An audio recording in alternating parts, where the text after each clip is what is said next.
Guys literally माझ्या मागं कुणाची पनौती लागली होती त्या दिवशी काय माहिती. कोणतं कामच नव्हतं. पहिली मी आय कार्ड विसरले घरी, ते परत न्यायला आले. आय कार्ड घ्यायला जाण्यासाठी मला आय कार्ड लागत होतं. आणि मग त्यानंतर आम्ही एक पिद्दीसा बॉक्स सापडायला एवढ्या वेळ हा फिरत बॉक्स घेतलाय आणि साईज दाखव. साईज बघा काही आम्हाला कळत नाही, तुम्ही सांगा. हा आणि ह्याला ती 10x10 करा. 10x15. जाऊन द्या, आम्ही जिथं पण गेलो ना तिथं आम्हाला शिव्या भेटलेल्या आहे. मेसेज केलाय ना, कॉलवरती कुठं सांगितलंय. गाईजींनी पण शिव्या दिला आता बघा. What can we do. मग थोडीशी नाहीती नाटकी केली. एवढं लांब येऊन एवढंच घेतलंय, दाखवू का बघता. येस.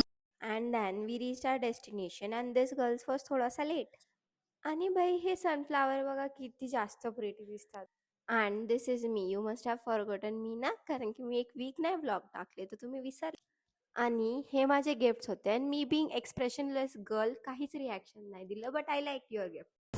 वॉटेवर बांधलं ती मला हात लावून देत नाहीये गाईस केकला. यू डू माय न्याय.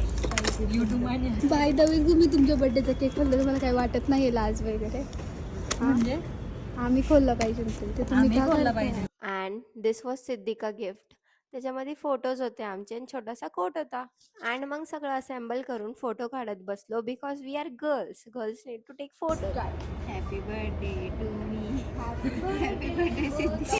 सगळं सेलिब्रेट करत तोपर्यंत दुपार झाली होती आणि भूक पण लागली होती खूप जास्त. आम्ही खूप फिरलो होतो. मग पुढे पण जावा, मांडी घालून बसणं इज मॅन्डेटरी. त्यानंतर बघा मी विचार करीत बसले, जर मी इथून पडले तर किती लागल. मग सगळं सेलिब्रेट करून झालं आणि आम्ही घरी जायला निघालो.